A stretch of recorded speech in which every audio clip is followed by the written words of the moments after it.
From Daily Trust News Center, this is News Hour. On News Hour tonight, police kill 3 suspected IPOB members, repel attack on INEC office in Imo State. Suspected political thugs burn PDP campaign office in Gombe.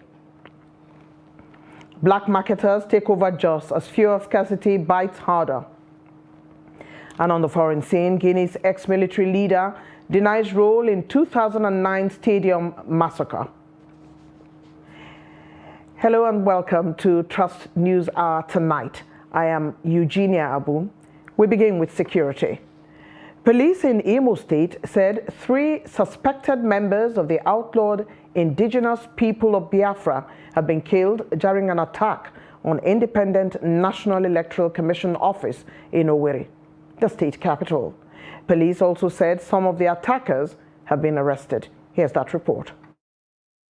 This is not the first time gunmen will attack INEC office in the state, but this time around, police successfully repelled the attackers, killing 3 and arresting others. However, part of the INEC office was burned during the attack. The Commissioner of Police, CP Muhammad Berde, said the hoodlums' intention was to raise down the INEC building, but the police quickly intervened. He added that a shootout occurred between the hoodlums and the police, and in the process, 3 of the hoodlums were killed. Imo State Governor Hope Uzodinma, who was at the police command headquarters, condemned the attack on the INEC while faulting the activities of those sponsoring insecurity in the state. We are able to neutralize 3, recover 3 AK, and recover 3 pump actions with some of their IEDs, and in fact about 4 of their vehicles.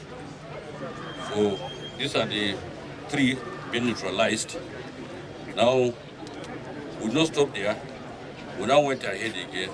We have been able to arrest 2 alive with gunshot or gun wounds. You see, the issue here is not just banditry.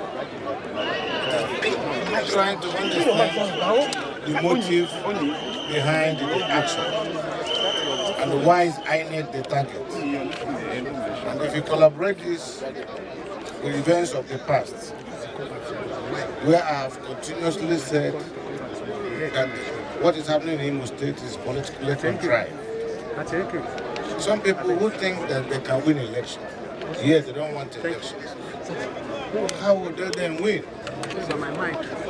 INEC does not need this distraction at this point and stage of our elections. The resident electoral commissioner, Professor Silva Agu, who took the governor and the service chiefs to assess the level of damage, said the ITC center was not affected during the attack. She expressed concern that the low perimeter fencing was too low.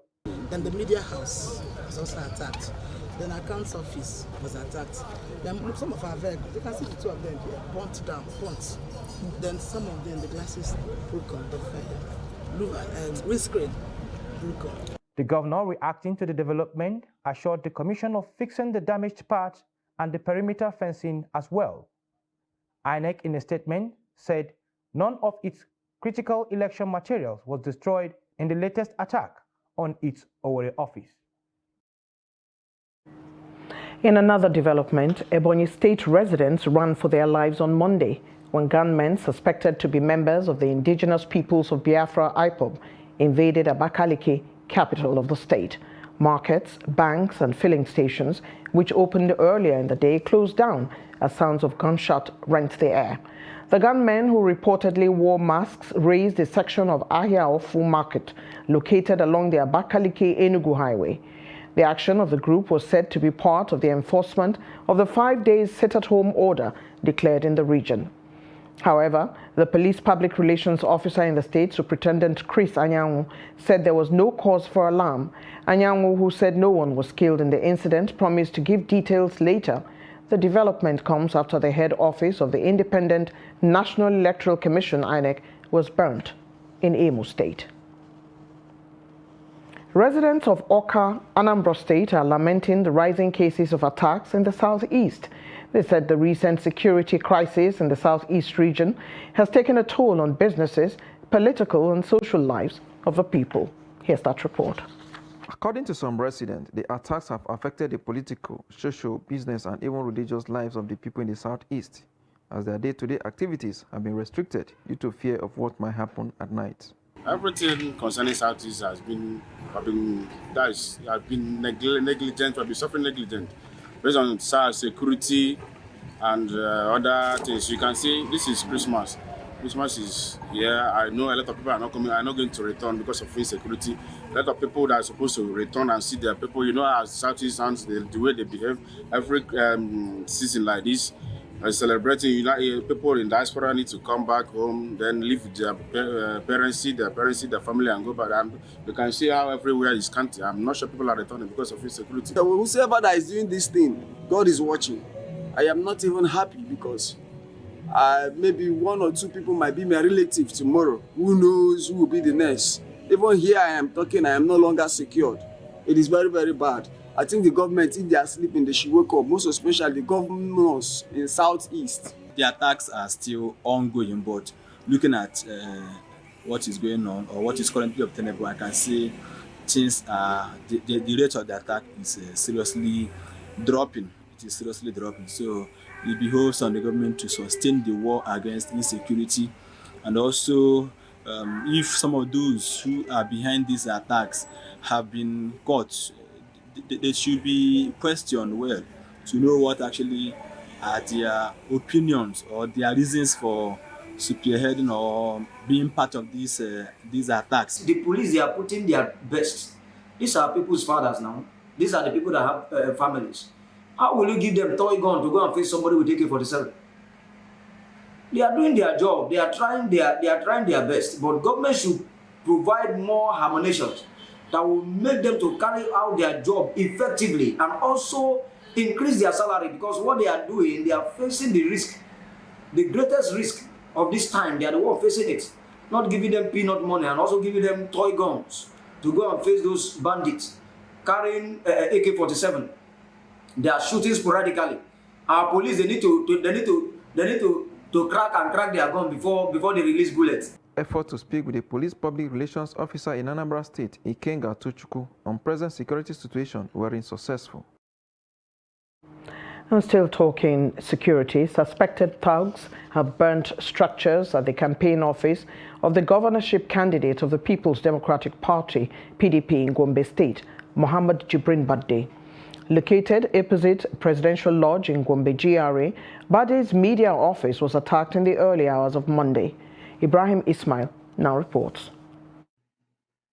This is the campaign office of the candidate of the People's Democratic Party PDP in Gombe State, Muhammad Jibrin Badde, set on fire in the early hours of Monday. A security guard who was on duty when the incident happened narrates his experience. We saw flames and electric spark. We opened the door and saw the thugs numbering more than 50 with cutlasses and sticks. The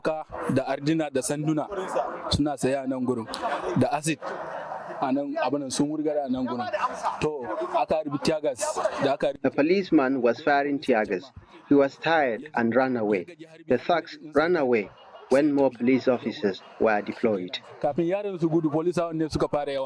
aftermath of the attack, Badde and leaders of the PDP in Gombe State, including former Governor Ibrahim Dankombo and Senator Bayero Nafada, were at the site to assess the damage. In a press conference on Monday, the Badde campaign organization blamed the ruling All Progressives Congress APC for the attack. We are appealing to our teaming supporters, well-wishers, and all sympathizers of the PDP as a party to please hold their peace and remain calm and not to take the laws into their hands, because we are taking every appropriate measure officially to address these issues. I think there is a third or a fourth time when this type of thing has happened. That means somebody somewhere is encouraging this to happen. And the relevant evidence that is supposed to stop this has done nothing about it. The Director, Press and Public Affairs, to Governor Inwa Yahya, Ismail Obamisili denies the allegations, saying the PDP was just looking for cheap publicity. The Nigeria Police Gombe State Command vowed to investigate the attack and urge parents to warn their children against political violence. We will investigate. Good day. Thank you very much. Stakeholders say incidents like this call for the security architecture in the state to be strengthened ahead of the 2023 general elections in order to guarantee a free, fair, and accepted exercise. From Gombe, Ibrahim Ismail reporting for Trust TV. Still within the political domain, presidential candidate of the People's Democratic Party, PDP, Atiku Abubakar, says he will initiate programs that would take millions of youths and women out of poverty if elected in the 2023 election. The PDP candidate stated this during his campaign rally in Lafia, Nasarawa State. Abubakar Abdullahi sent in this report as presented from our studio. The PDP presidential candidate, who was delighted with the crowd that gathered to support his ambition, said many Nigerians are living in poverty and needed to be taken out of such squalid condition. He specifically explained that majority of youths and women who constitute a greater number of the total population are out of jobs, adding that there is need for the incoming administration to look into their plight with a view to bringing succor to them. I also want to use this opportunity to reiterate our commitment to making sure that our young men and women have jobs to do and have work to do when we come into office. That is why we set aside $10 billion so that we can pump this money into small, medium enterprises for our young men and women. Let me also announce that we will link up Nasarawa with all other neighboring states as far as our road infrastructure is concerned. He maintained that by so doing, insecurity and other social vices would be reduced in the country. On their part, National Chairman of PDP, Yochia Ayu, and Chairman Presidential Campaign Council, Governor Udom Emmanuel of Akwa Ibom State, said the North Central region has been a home of the PDP, and as such, Nasarawa State and other states in the zone would massively support the party in 2023 elections. I don't need to come here and campaign because the whole of North Central, where I come from, is not going to disgrace me. Every state in North Central is going to be won by the People's Democratic Party. Atiku Abubakar will get his highest votes from the North Central zone. In Nasarawa today, the kind of crowd, the kind of reception, the kind of joy we are seeing in Nasarawa State today means that Nasarawa is PDP and PDP is Nasarawa. I'm convinced that when it's time to announce the result of Nasarawa will be announced first, as PDP has won Nasarawa. The governorship candidate and party chairman in the state, Francis Orogu, and David Ombugadu, both assured of the party's victory in all positions in the state and the country. In attendance of the rally were former Senate President Bukola Saraki and Yakubu Dogara, Governor Aminu Tambuwal of Sokoto State, former Information Minister Labaran Maku, and ex-PDP Board of Trustees Chairman Walid Jibrin, among others.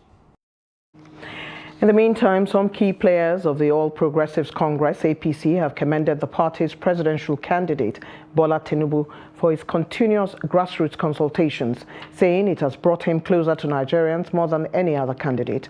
They made this known at a town hall meeting organized by Muslim leaders of southwest Nigeria, which was attended by the APC presidential candidate. Here's that report. As part of his efforts to reach out to the grassroots, the All Progressives Congress presidential candidate, Asiwaju Bola Tinubu, is in Ibadan to meet with Muslim leaders across the southwest zone.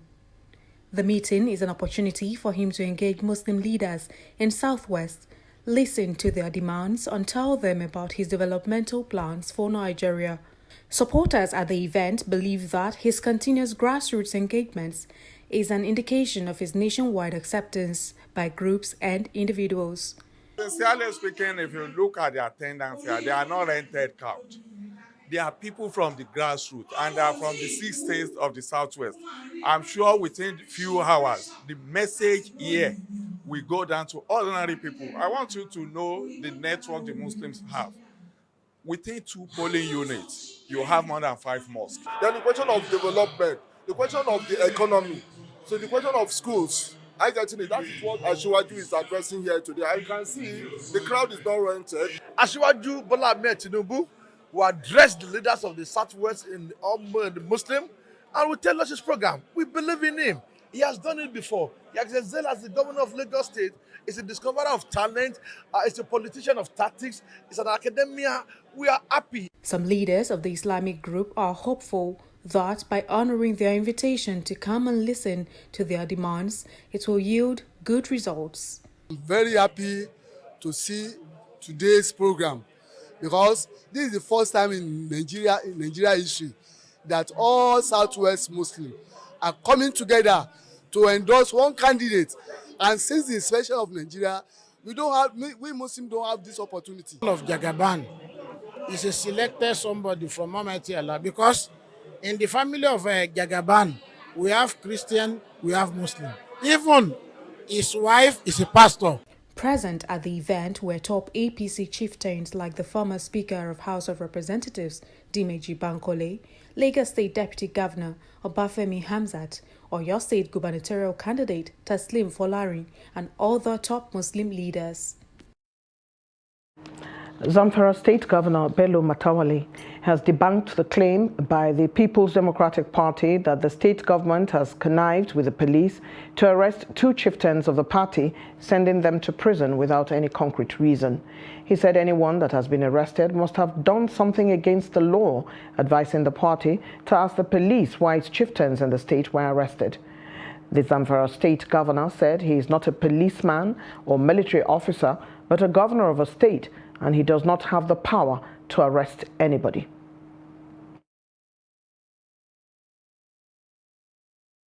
Well, you know, the committee has already inaugurated. Now, it is a local committee that was inaugurated today and given their appointment letters by His Excellency, the former Governor of Zamfara State, Dr. Abdulaziz Yari Abubakar.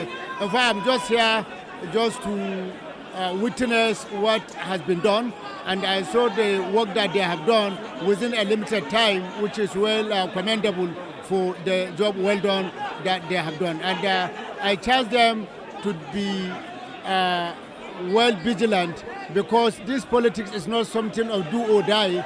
We should make sure that we do everything according to the law of the land. I'm a governor. I cannot arrest anybody. If anyone arrested, that means maybe they have done something against the law. So they should go to police or wherever their people were arrested and ask them, not the governor. I'm an executive governor of the state, not a commissioner of police of the state. Zamfara State Governor. Traditional rulers want Nigerians to support government, execute credible election and population census next year. They made this known in Abuja during the National Council of Traditional Rulers meeting aimed at assessing the role of traditional rulers ahead of the election and the population census. Trust TV's Kabir Lawal has more. This year's theme of meeting is planning towards successful conduct of general election as well as national population census. President Muhammadu Buhari, represented by the Secretary to the Government of the Federation, Boz Mustafa, said roles of traditional institutions in Nigeria cannot be overemphasized, noting that the collaboration will make the country grow to greater heights. The traditional rulers are seen across the country as the custodians of culture and tradition, and as such are expected to be neutral father figures in their respective domains. The traditional rulers are believed to have important roles to play for the successful conduct of the 2023 general elections, because they are the authority which the people in their community look up to for managing their affairs, because their authorities are rooted in tradition and the cultures and cultural values of our people. He said the forthcoming general election and population census is important, hence the need to work hand in hand to provide solid foundation to the future of the country. Chairman of the National Council of Traditional Rulers of Nigeria, Sultan of Sokoto, Saad Abubakar, said the traditional institution will not relent in contributing their quota in the upliftment of the nation. We know things are not all right, but there's nothing beyond redemption if we are committed, serious, and work with the fear of Almighty Allah subhanahu wa ta'ala in all our dealings. Because we know, as it said, to know you have a problem, you have half of the solution. The other half is for you to get up. Earlier, the Oni of Ife, Oba Adeyeye Ogunwusi, who is the co-chairman of the council, added that the call became imperative for the unity of the country, irrespective of tribe or religion. We should be very neutral in things we do. We shouldn't take sides of any political aspiration or affiliation. We know the challenges we are having in our dear country. What I will implore my brother traditional rulers is we should continue to pray for this country. We should continue to work towards the unity and togetherness of our nation, irrespective of the situation that we are currently getting ourselves involved with. The council expressed its support to the National Population Commission to conduct credible and reliable census, as it will go a long way to better the lots of the country. Kabir Lawal, Trust TV News, Abuja. The Independent National Electoral Commission, INEC, has commenced the distribution of permanent voter cards in Kaduna State. The electoral officer for Kaduna North Local Government Area, Sani Nabadina, says the PVCs are only for those who updated their registration, assuring that those with fresh registrations would soon get their PVCs. He expressed satisfaction with a large turnout of people, adding that over 300 PVCs were distributed on the first day of the exercise. The exercise is only taking place at the local government offices of the Independent National Electoral Commission, INEC, across the state. Actually, as we started today, we kick off, there is a large turnout of people. As I'm talking to you now, at least we have distributed over 300 today. More people are coming to collect their cards. The press, the card that we have started distributing today is a transfer. That's a update transfer, and that of 2021 and 2011 to 2018.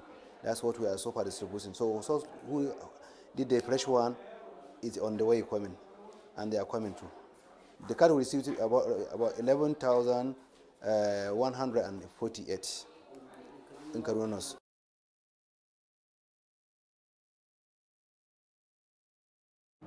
PVC distribution in Kaduna State.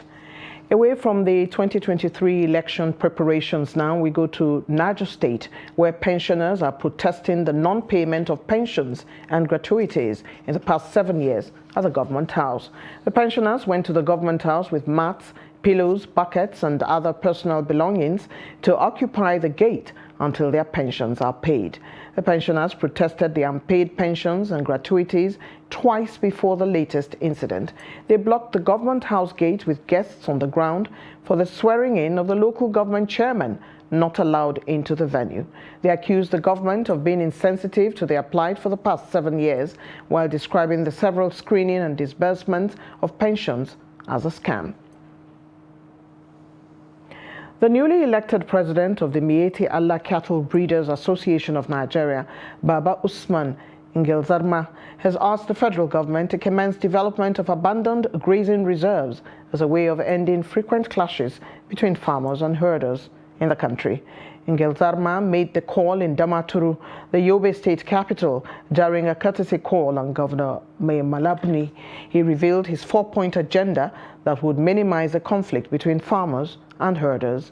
He further said where grazing reserves are taken over, livestock and pastoralists find it difficult to graze, thereby creating friction and tension in a given community. It has been taking place for long, and you cannot blame anybody for it, considering the rate at which the population is growing considering the rate at which also the population of the animal is growing, against a land that doesn't increase. So there are new establishments of villages, towns and cities, so many infrastructure from government and what have you. This is posing a lot of demand on the land we have that doesn't increase and a bit. So this call for intervention, I can give you an example of a grazer reserve that had taken over, the entire of it has been taken over by the public.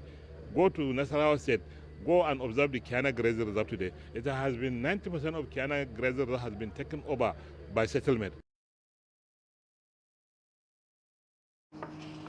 Terrorists on Sunday killed 4 traders in the Jibia local government area of Katsina State. Reports say the traders, who were from Zandam village, were going to a market close to the local government headquarters when they ran into the terrorists. A spokesman for the Katsina State Police Command, Superintendent Gambo Isa, confirmed the incident. He revealed that the terrorists shot 5 traders, adding that 4 died on the spot. Residents added that the incident caused fear among other traders already at the market.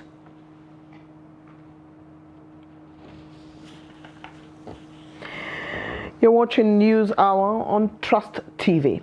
Coming up after the break, how cost of living pushes up prices of second-hand bicycle. Stay with us. Ba a iya sutura da abinci jin daɗin duniyar mai ƙare. Za ka iya more rayuwarka da kayan alfarma na kamfanin Vento Furniture kamar su Ladi Corner Sets, Escape Sofa Sets, Acadia Sofa, Piano Sofa Sets, Sofa Corner Sets, Vento Sofa Sets. Sannan kuma za ku iya saka ƙayatattun gadaje na alfarma a ɗakunan kamar su Gold Cream Bedroom Sets ko kuma ku wadata falon ku da kujeru na alfarma irin su Sare Royal Set da Acadia Dining Sets. Ofishoshin ku kuwa za ku iya saka manya-manyan kujeru na kece raini domin walwala da jin daɗin ku da abokan hulɗa. Kamfanin Vento Furniture ya tanadar muku gadajen bacci na yara masu inganci, kayan ɗaki irin na angwaye da amare har ma da sarakuna. Muna da shagunan mu a gurare kamar haka: 79 Allen Avenue, Ikeja, Lagos; 7A Azikiwe Road, Port Harcourt; 25 Glover Road, Ikoyi, Lagos; Shop U1 Jabi Lake Mall, Abuja; da kuma 4330 Walker Road, Windsor, Ontario ga mazauna ƙasar Canada. Vento Furniture, mun zagaye ko'ina. The FCT administration strongly joins its voice to condemn in its entirety the nefarious activities of killer code groups existing in our communities and schools, which runs contrary to social norms and values, especially the wanton attacks and most times killings of innocent citizens and destabilizing public peace, as well as destruction of property. This is why the FCT administration is appealing to parents, guardians, community and religious leaders to join the FCT authority to eradicate cultism and bullying out of our communities and schools, especially in the Federal Capital Territory. Anyone caught in this unwholesome, barbaric and uncivilized act will be dealt with in accordance with the law. The FCT administration, under the leadership and watch of the Honorable Ministers, will not allow cultism and bullying in the territory. To be forewarned is to be forearmed. Now, as part of efforts to support Africa's goal of strengthening... Now, looking at the activity chart, as you can see right here, a total volume of 130... Created a Boko Haram crisis that at that time was restricted to Yobe. How secure are they? You can see security men with blood. This is the road leading up to the... Already, if you look at English squad, you are looking at EPL, you are looking at their names. You are not looking at...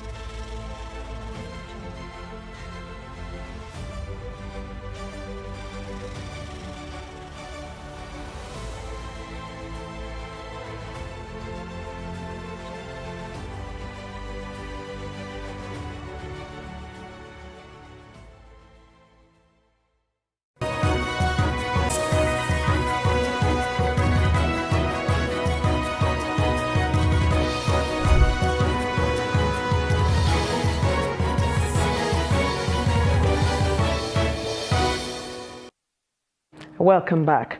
If you're just joining us, this is News Hour on Trust TV. A recap of our top stories.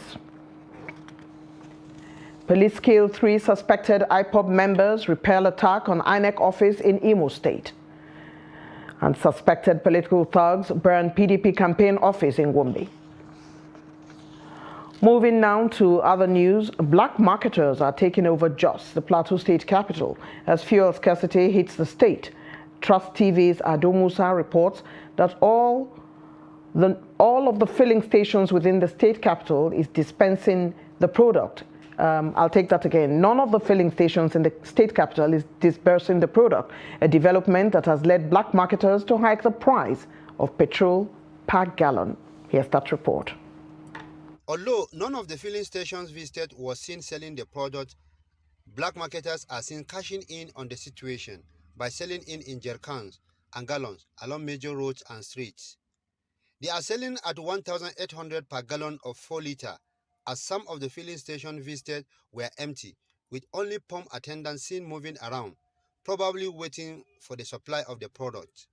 Some of the black marketers explain the increase in price of the product in Jos.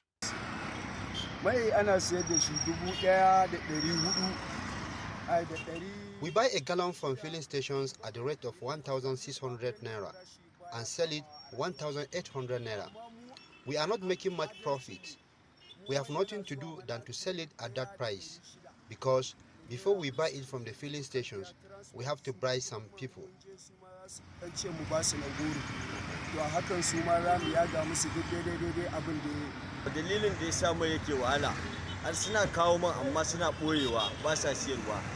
The fuel is costly is because the owners of the filling stations are hoarding the product.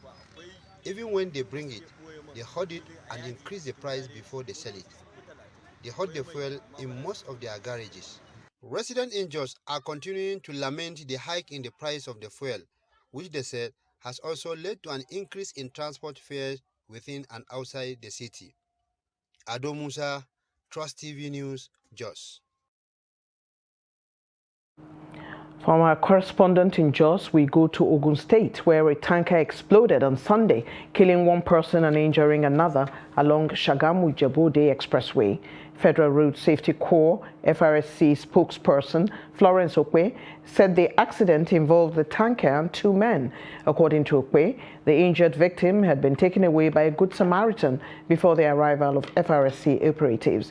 She said the suspected cause of the lone crash was mechanical deficiency, electrical fault, which resulted in a fire outbreak. She quoted the sector commander, Umar Ahmed, to have sympathized with the families of the accident victims, while advising motorists to always carry out vehicle routine checks for safety purposes. Education has been described as a backbone of development in any nation. In Nigeria, one of the most populous countries in the world, is at a precarious position in her quest to sustain the education sector due to persistent insecurity and other social ills. Noel Sampson reports that stakeholders from across the country came together to discuss the way forward. A sound education system in Nigeria can determine how much progress the country can make in the future, but failure to prioritize the sector can put the country in an education emergency.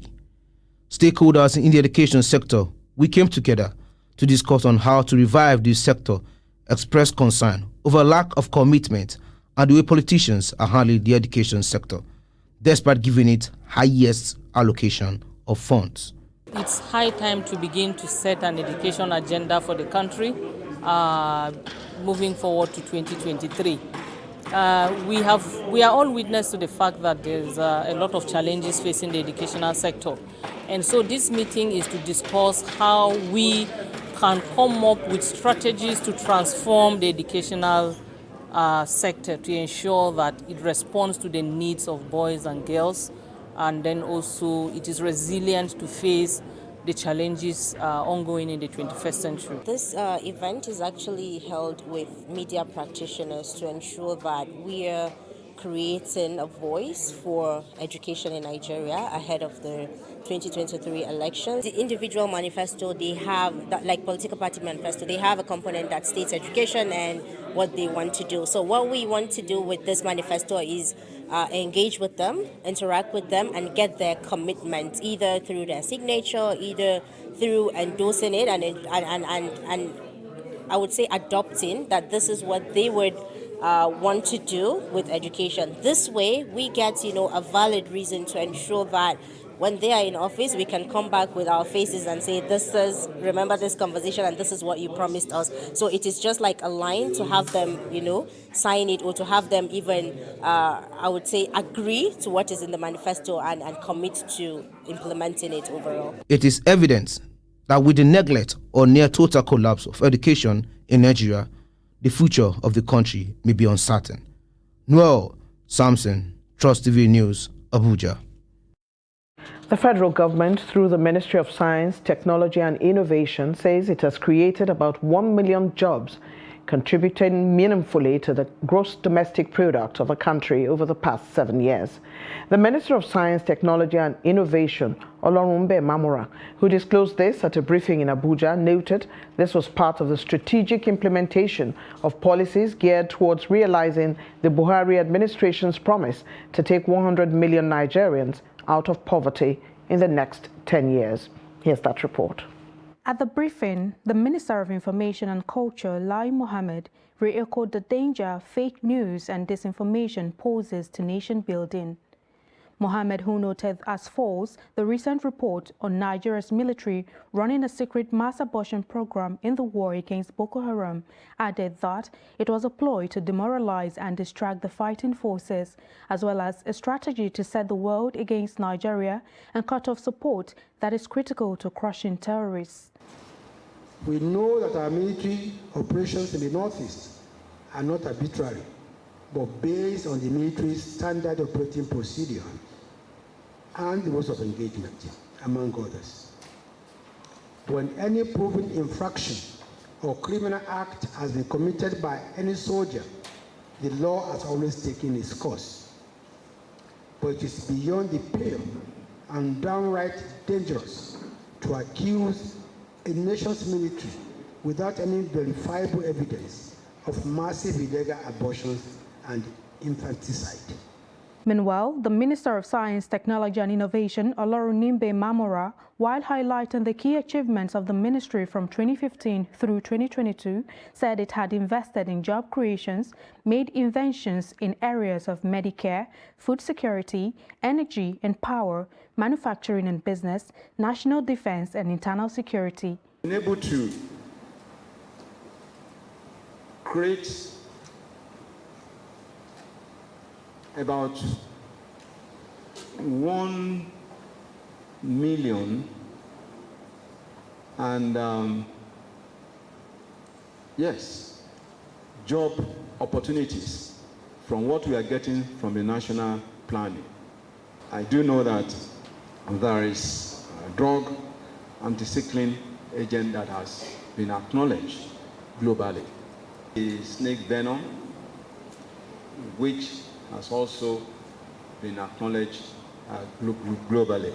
The typhoid vaccine, the Paystack payment platform. The ministry from the period of 2015 to 2022 had witnessed an encouraging upward trend in government commitment to science, technology and innovation development in Nigeria, especially in finance and research and development programs, projects and activities. Aisha Salihu, Trust TV News, Abuja. Bicycle is an alternative means of transportation, especially among low-income earners across most of Nigeria. In Kano, many can no longer afford brand-new bicycles and are rather resorting to second-hand ones. This has seen a surge in the demand for these fairly used ones, with an attendant increase in price. Trust TV correspondent Idris Jibrin reports on how traders are coping with the situation in Kano State, northwest Nigeria. Awalu Umar sells bicycle in Kofarua market. He says they used to import it from China and sells to different peoples across northern Nigeria and Niger Republic. But the price of bicycle these days has gone high. Well, actually the price of the bicycles have gone high. The bicycles are of different type. Like this one you are seeing, it can reach up to 35,000, while there is that of 30,000. There is also that of 20 to 23,000. So that is how we are selling them, because the price is not as it used to be. There is a high increase in the price of things, especially because of the situation the society is in, and also there is the problem, the high cost of diesel, which we use in transporting the bicycles, maybe from Lagos to Kano here. So that has contributed a lot to the high cost of the price. Many a times you will see people will come here with the money they want to buy the bicycle. They end up going back because their money is not complete to buy the bicycle that they wanted to buy. Bicycle is an alternative means of transportation, especially among low-income earners, students, and sometimes people use it for exercise. According to traders in Kano, second-hand bicycle market is booming nowadays, owing to the restrictions of tricycle movement beyond 10 p.m. Many people prepare to use bicycle to get to their destinations. But there are challenges associated with this business. Well, the challenge we used to have in terms of this second-hand bicycle market are enormous. There are so many challenges. One, government did not know about us. They don't know what we are doing. They don't help us. They don't provide us with any incentive.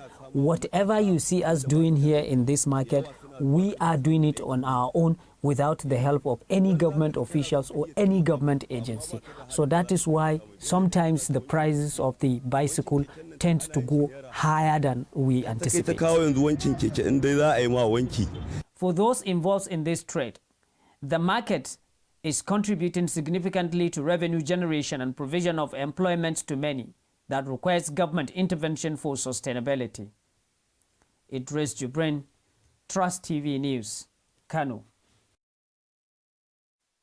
Our correspondent in Kano brings us a colorful story from Kano and the price of bicycles going up.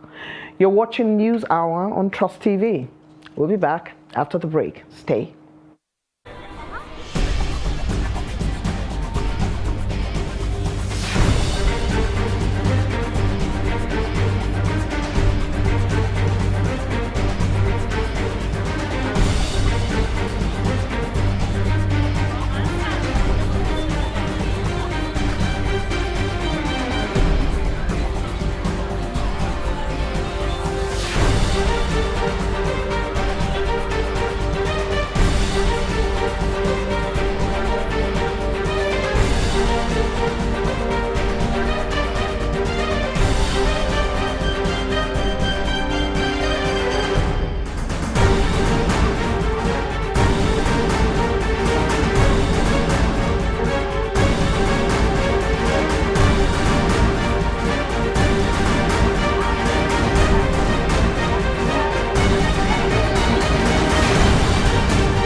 Trust TV, documenting the Nigerian story.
Thank you for rejoining us.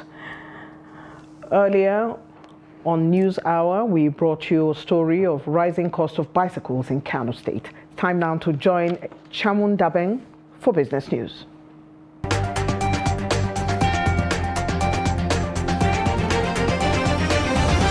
Nigeria spent 1.17 trillion naira in the third quarter of 2022 on paying down its domestic and foreign debt, a 27.9% rise from 912.7 billion naira in the second quarter of 2022. This is based on the Debt Management Office's release of Nigeria's debt service report for quarter 3 2022.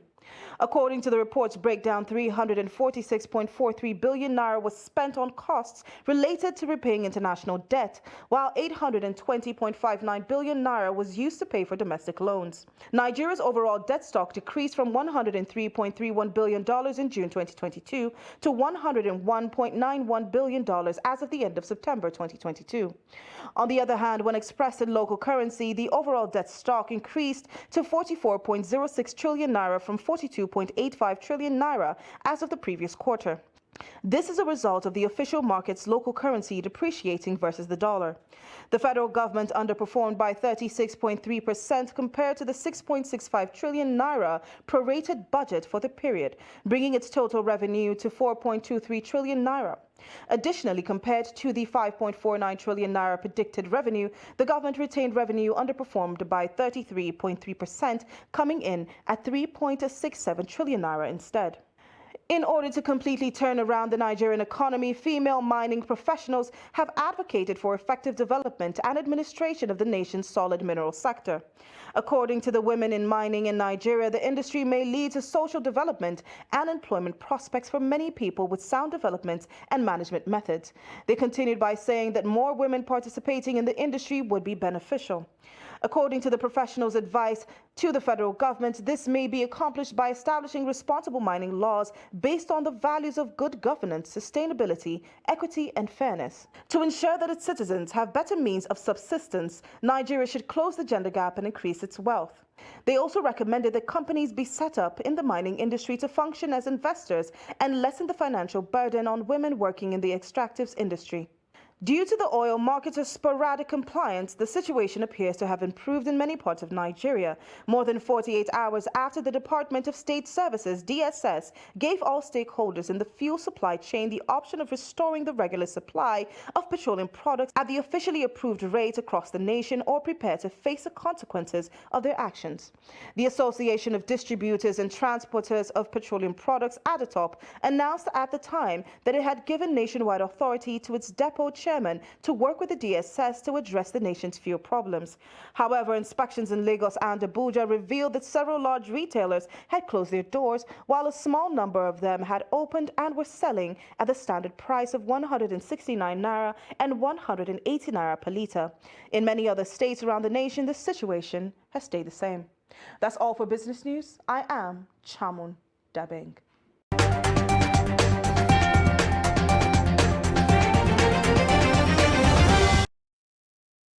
Thank you, Chamu. President Muhammadu Buhari is in Washington to attend the United States Africa Leaders Summit, which will hold between the 13th and 15th of December. The event is expected to demonstrate the United States' enduring commitment to Africa and underscore the importance of U.S.-Africa relations and increased cooperation on shared global priorities. President spokesman Garba Shehu, who is in Washington, explained the importance of the summit to Nigeria. Kainde Amodu reports.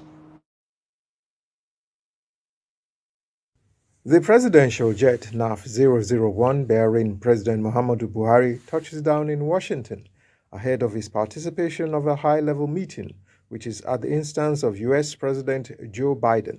The summit seeks more pragmatic ways to foster new economic engagement, advance peace, security, and good governance on the continent. It will therefore be odd that the country with the largest population and biggest market in Africa were not in attendance. Leveraging on issues of trade, this is a platform for Nigeria to sell its agenda of exploring gas as a transitional fuel. For us in Nigeria, gas is important as a transition energy, so that we move away from firewood, you know, the generation of and promotion of desertification and all of that, you know, so that we stop the aggravation of climate change in our own environment. So it's important that Nigeria uses this very big platform to say what we want. There's also the issue of the African Continental Free Trade Agreement and how Nigeria would cue into the unique advantage of positioning its products in the emerging zone. It's the biggest free trade, area anywhere in the world. So what it means is that as we enhance production, industrialization in our own country, we'll take far more advantage, reaching well beyond the boundaries of our own country and taking the entire continent of Africa as a common market, beneficial to ourselves. The big question, of course, is what the U.S. hopes to gain from this summit. It's often said that Africa is the continent of the future. We have a huge population and huge potentials in terms of just everything.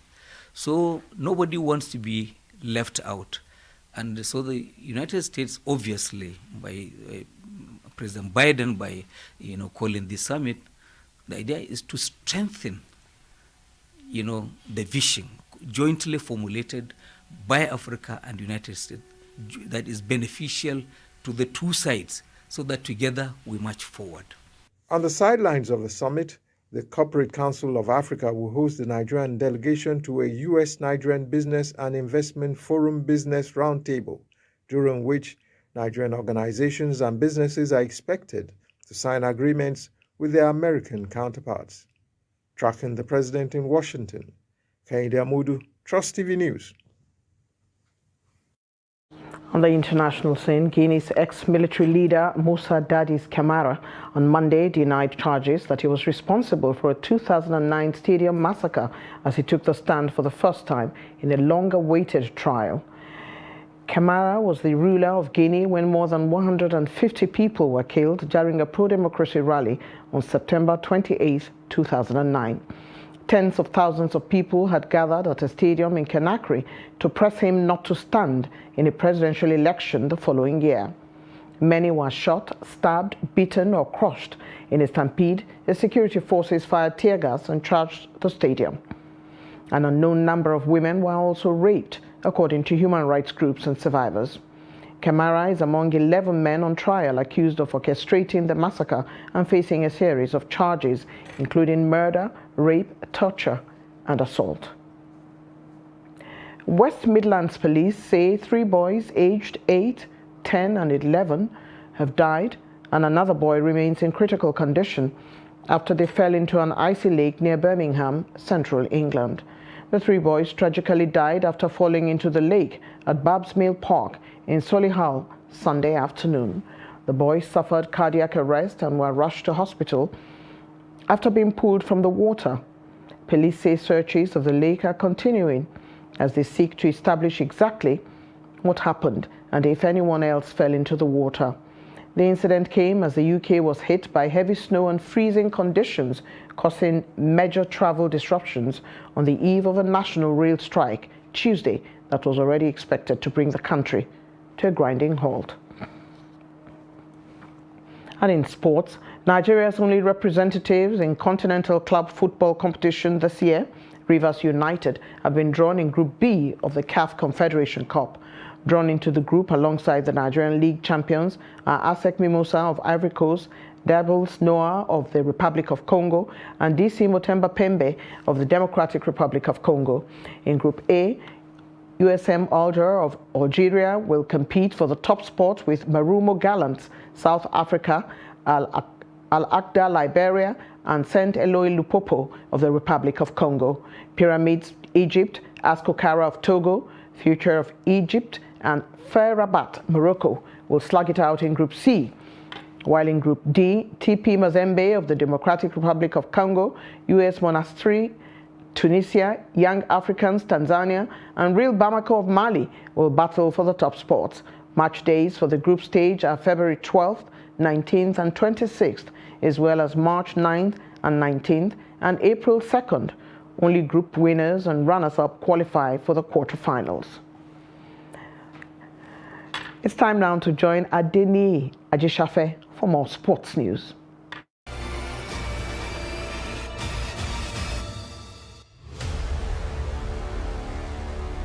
Barely 7 months to the start of the 2023 FIFA Women's World Cup, which will be co-hosted by Australia and New Zealand, the World Soccer ruling body FIFA has released training and accommodation centers for participating teams. 32 countries, including Nigeria and Super Falcons, qualify for the Global Football Showpiece. The Super Falcons are to stay in Brisbane and will use Lioness FC Stadium in Brisbane as their training site. The former African champions qualify for the World Cup after finishing 4th at 2022 Women's African Cup of Nations in Morocco. Morocco, Zambia, and South Africa are the other African countries that have qualified, while Cameroon and Senegal can still sneak in through the playoffs. The 2023 Women's World Cup will run from July 28th to August 28th, 2023. And still on football, following the unexpected ouster of Seleção of Brazil at the ongoing 2022 FIFA World Cup in Qatar, the Confederation of Brazil Federation, CBF, is considering a foreign coach for the team. The 5-time world champions were tagged favorites before the start of the competition in Qatar and proved it in their play by winning the first 2 group games. The Samba Boys lost the 3rd game against Indomitable Lions of Cameroon, but came back strongly in the round to beat South Korea 4-1. Brazil crashed out in the quarter-final on Friday after losing to Croatia 4-2 on penalties. The defeat led to the immediate resignation of the team coach, Tite, as his position came under scrutiny. Since 2002, Brazil has never gone beyond the quarter-final at the World Cup. That's Sport News. I am Adeni Ajisafe.